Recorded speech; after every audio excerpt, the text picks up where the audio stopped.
Ready for a journey into the unknown? Let's uncover the hidden secrets of UFOs from World War II to the present day. Are you ready to explore the boundaries of mystery? Have you ever spotted something peculiar hovering in the vast sky? Maybe, in the cloak of night, you noticed a luminescent sphere tracing an erratic path among the stars? Or during the reign of day, have you sighted a silently hovering metallic disk? Perhaps even encountered a craft so close that its structure was discernible. You're not alone in your experiences. Many refer to such sightings as UFOs, unidentified flying objects. However, in contemporary discussions, UFO is a term that's becoming antiquated. Even NASA has adopted a newer, more traditional terminology, Unidentified Aerial Phenomenon, or UAP.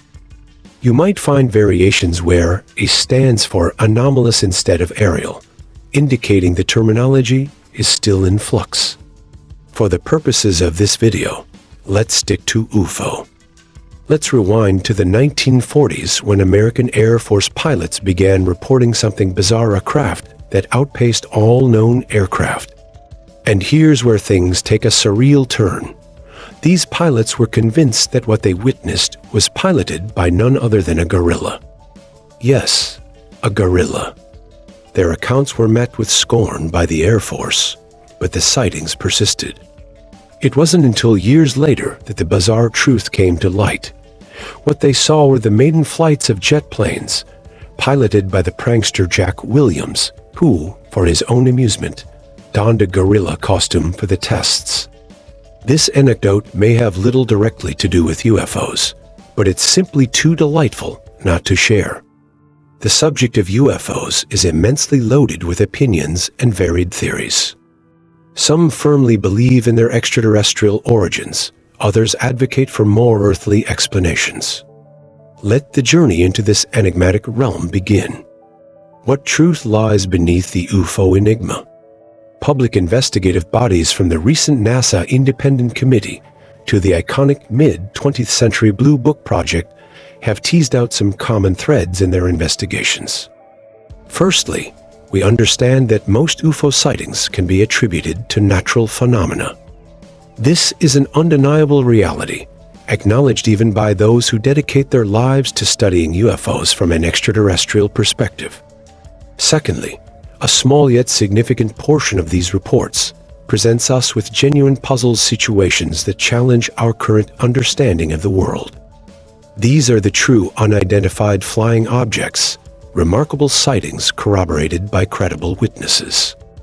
Thirdly, we face the formidable challenge of studying these occurrences with the rigor they deserve, not only due to social stigma, but also due to a scarcity of high-quality data. It is this third obstacle that sets the stage for our conversation today. Attempting to discuss UFOs objectively in the current climate is a complex task, one that I'm eager to unravel. Let's be unequivocally clear. The research underpinning this video is a critical examination of official government documents from the United States regarding UFOs. And while it's crucial to recognize UFOs as a global phenomenon, with countries around the world harboring their own tumultuous tapestry of governmental and military encounters with the unexplained, it's the extensive repository of accessible U.S. reports, combined with its long-standing global military dominance, that motivates our focus today. With this introduction made, we are now poised to tackle the saga of the Foo Fighters. The saga of mysterious aerial phenomena, tracing the legacy of the Foo Fighters. Let's delve into a peculiar chapter in the annals of aviation history, a saga not about the renowned rock band Foo Fighters, but rather a series of mysterious encounters that befell World War II pilots. The term Foo Fighters was coined to describe the enigmatic aerial phenomena that Allied pilots began reporting as early as 1942, strange luminescent objects following their aircraft at a distance. These sightings became so routine that pilots would casually mention them. "We spotted more Foo Fighters on Thursday," one might remark offhandedly. Initially, the hypothesis was that Foo Fighters were some form of advanced enemy technology, unknown machinery masking the skies. However, this theory crumbled after the war when it was revealed that Axis pilots were also baffled by these sightings, and the mystery persisted. Foo Fighters left observers from all sides perplexed, with the appearance and behavior of the lights varying by region. Despite investigations, the enigma endured. Post-war, the sightings did not cease, especially those in Sweden, Norway, and Finland, which drew sharp interest from the United States.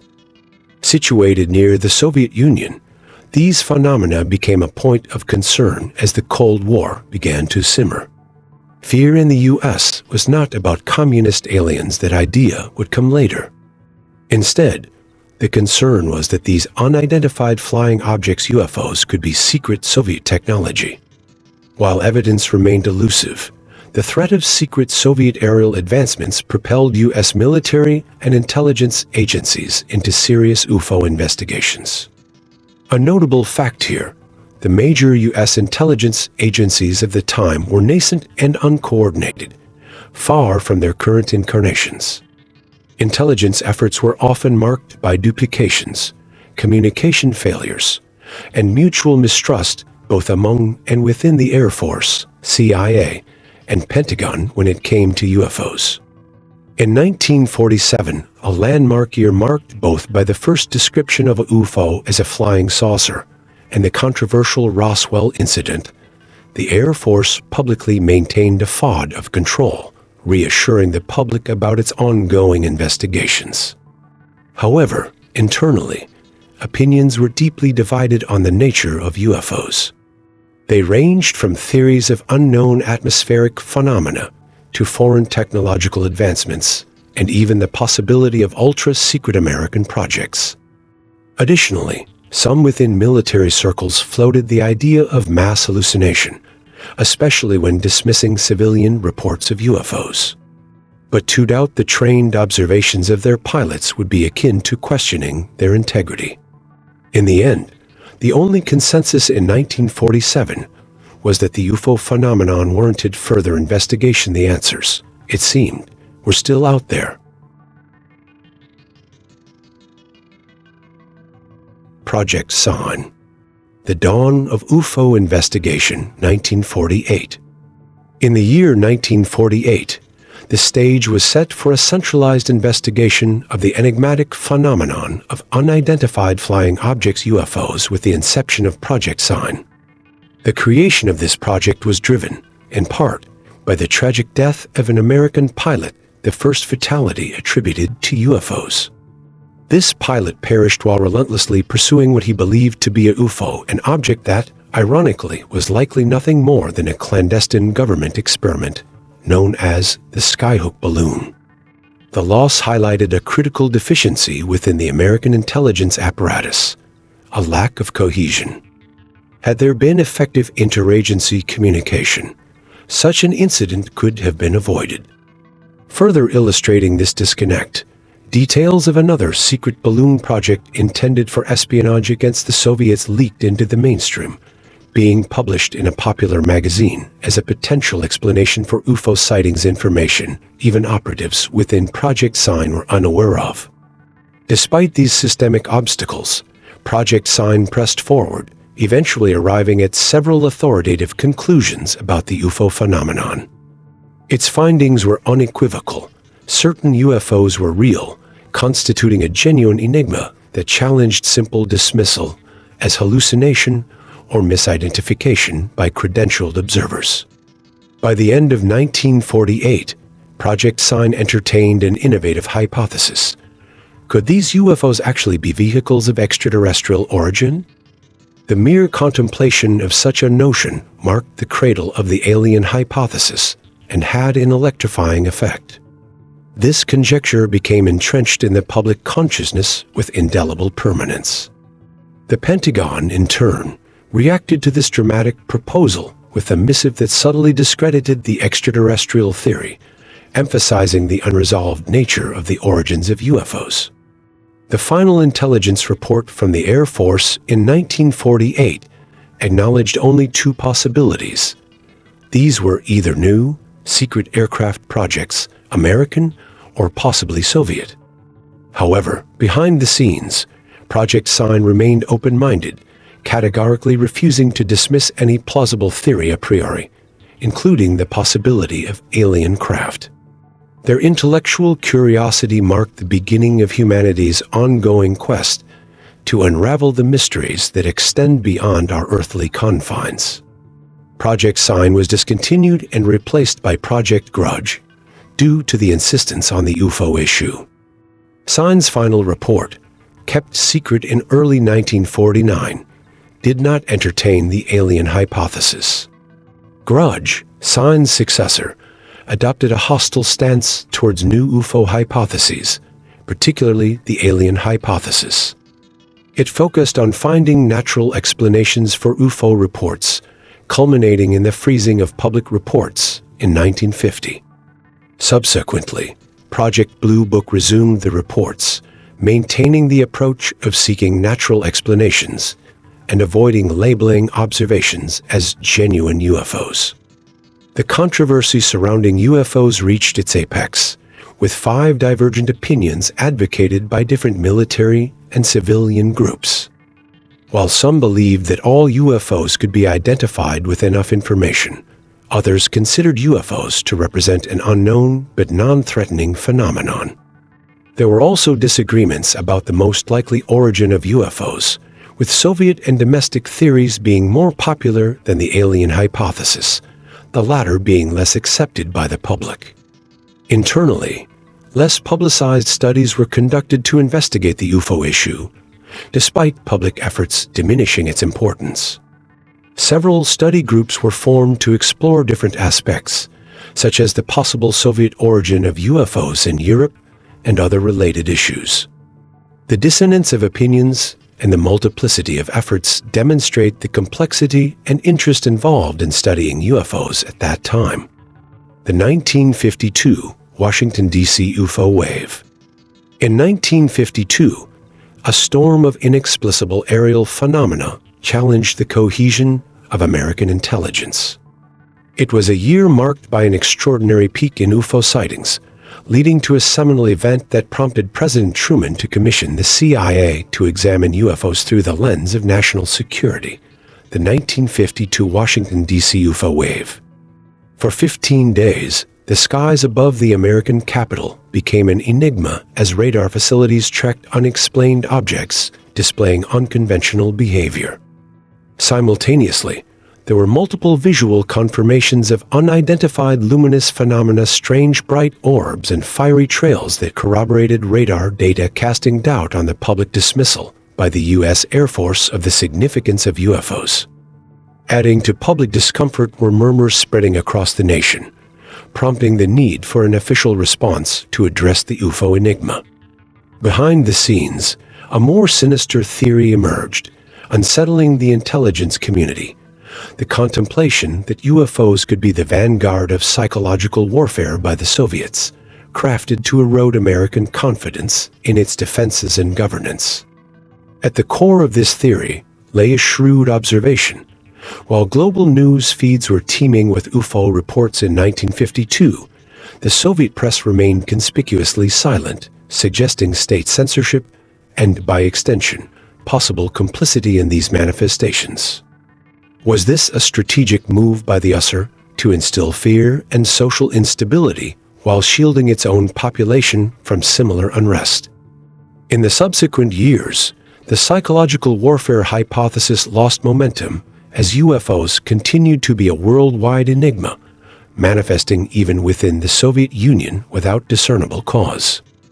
However, in the charged climate of 1952, it had enough gravity to influence American military decision-making.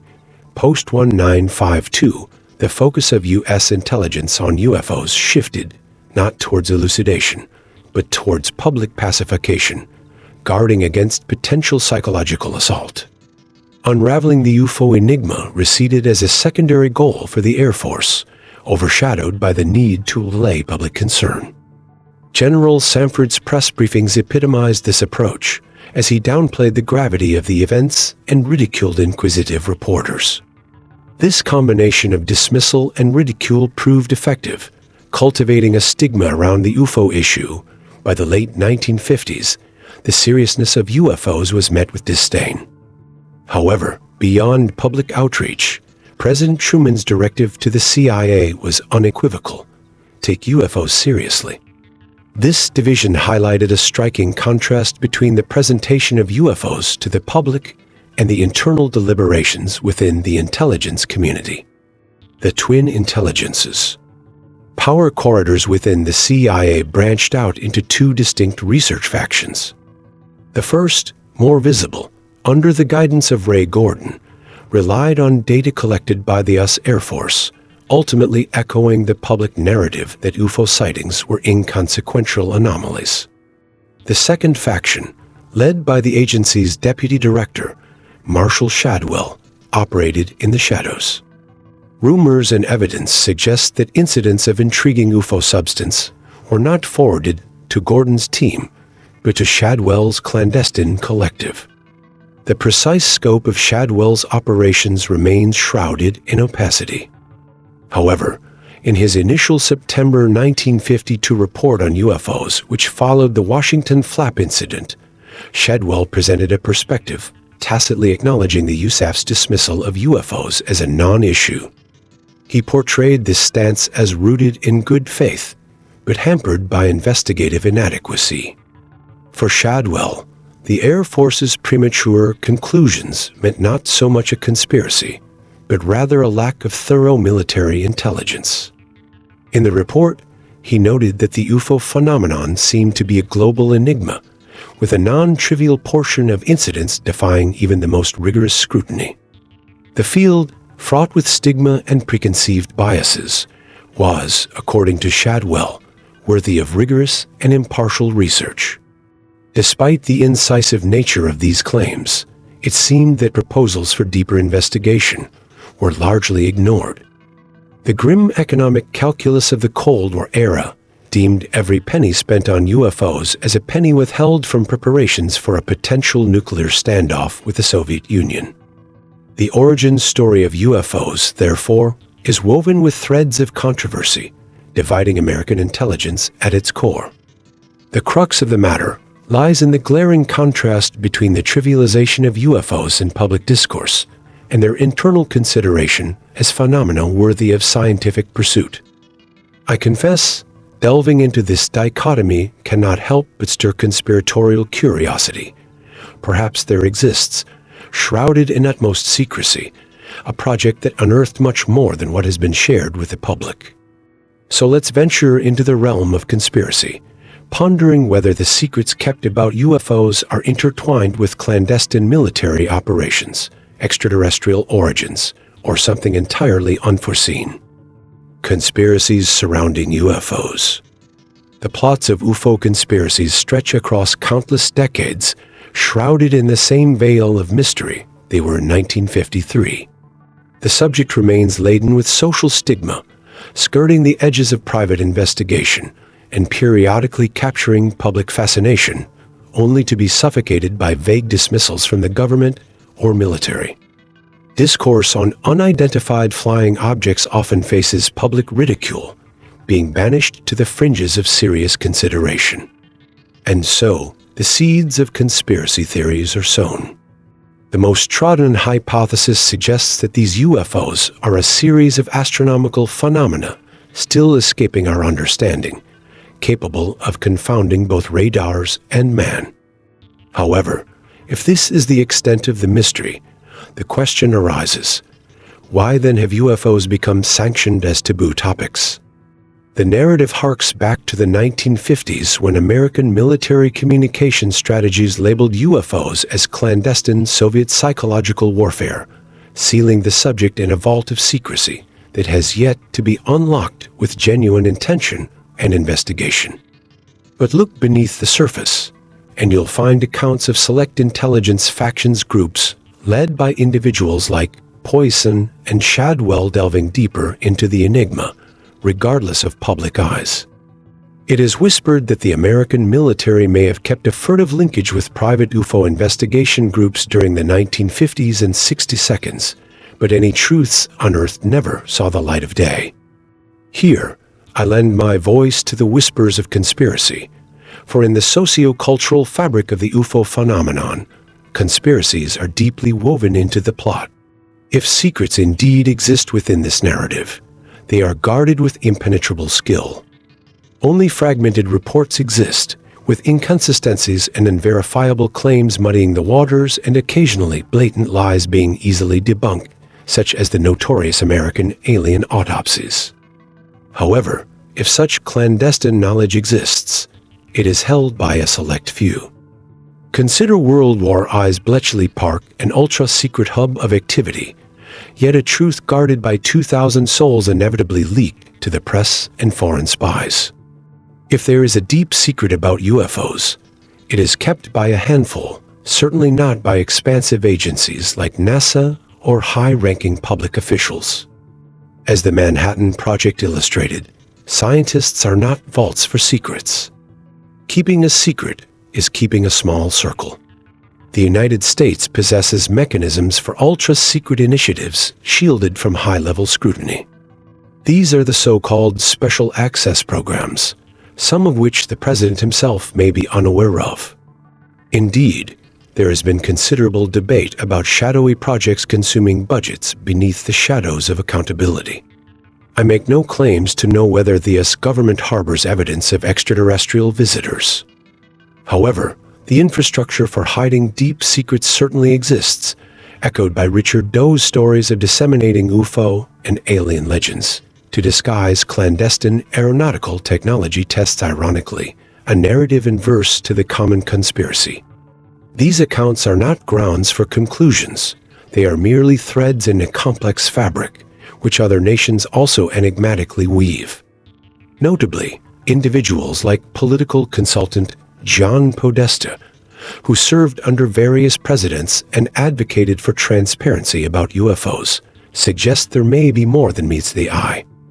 Despite his stature, Podesta gains nothing but perhaps professional troubles by aligning with such fringe subjects. His ongoing attempts to highlight government knowledge about UFOs suggest persistent veils of secrecy. The recent resurgence of official interest in UFOs, marked by the procedural loosening of the U.S. Navy around sighting reports, fuels the flames of curiosity. There are no certainties proclaiming that the United States harbors a secret that would alter the world, but the absence of certainty in denial is equally poignant, highlighted by figures like Podesta decrying the lack of clarity and coordination. Such tensions pave the way for NASA's Unidentified Aerial Phenomena Independent Study Committee in 2023, an endeavor that may yet etch new truths into the annals of this perennial enigma. NASA's Unidentified Aerial Phenomena Task Force in 2023. Let's cut to the chase. NASA's panel has concluded that a definitive, albeit small fraction of unidentified aerial phenomena, UAP, cannot be explained by any known occurrences. We're looking at approximately 2%. What this essentially implies is that these phenomena remain unexplained, not necessarily extraterrestrial, but simply unidentified. The purpose of NASA's investigative body was to extract knowledge from hitherto classified data sources on these mysterious sightings and make recommendations on how to gain further insights. Their mission was twofold: to pinpoint the prevailing obstacles hindering public knowledge about UAPs and to devise strategies for overcoming these hurdles. NASA's committee shed light on the social, bureaucratic, and technical constraints in our current understanding. Socially speaking, the stigma surrounding UAPs as mere frivolities obstructs the collection of reports and data gathering through experiments or digital captures by individuals. This same stigma dissuades scientists from seriously exploring this domain.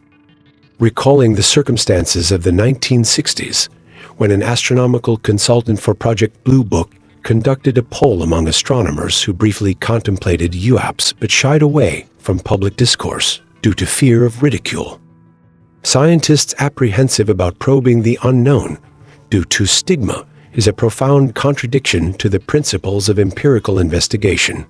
The NASA report strongly calls for a reassessment of this social stigma to foster an environment conducive to scientific study. On the bureaucratic front, the veil of secrecy over the data presents a substantial blockade. Primarily, information from military sources on UAPs is shrouded in secrecy, attributed more to the sensitive nature of capture technology than to the data itself. For example, if a sophisticated sensor aboard a fighter jet captures a mundane image, it is still classified not because of the subject, but due to the confidential status of the camera itself. This prevents foreign powers from identifying vulnerabilities in American defense technology. However, the upside lies in NASA's innovative proposal, potentially heralding the first significant paradigm shift in UAP research in 7 decades. NASA advocates for transforming UAP observation into a legitimate scientific endeavor. This entails creating specialized detection systems, explicitly calibrated for UAP studies with civilian origins, thus democratizing data acquisition and removing it from the exclusive domain of military and intelligence sectors. Imagine a future where UAPs are investigated with the same rigor as any scientific phenomenon. By analyzing routine air traffic and phenomena with radars, cameras, and passive sensors to establish a database of the mundane, any deviation triggers sophisticated surveillance, intentionally accumulating UAP data. Moreover, this information could be cross-referenced with weather reports, civil aviation, and eyewitness accounts from amateur sky observers, ambitiously converting UAPs from marginal theory to a subject of credible scientific inquiry, akin to detecting rare particles in physics experiments. By adopting the committee's suggestions, NASA could usher in a new era where UAPs transition into a respected and genuine research domain, effectively altering the public perception that has been stagnant for most of a century. Hungry for more? Subscribe now and share your own stories and curiosities in the comments.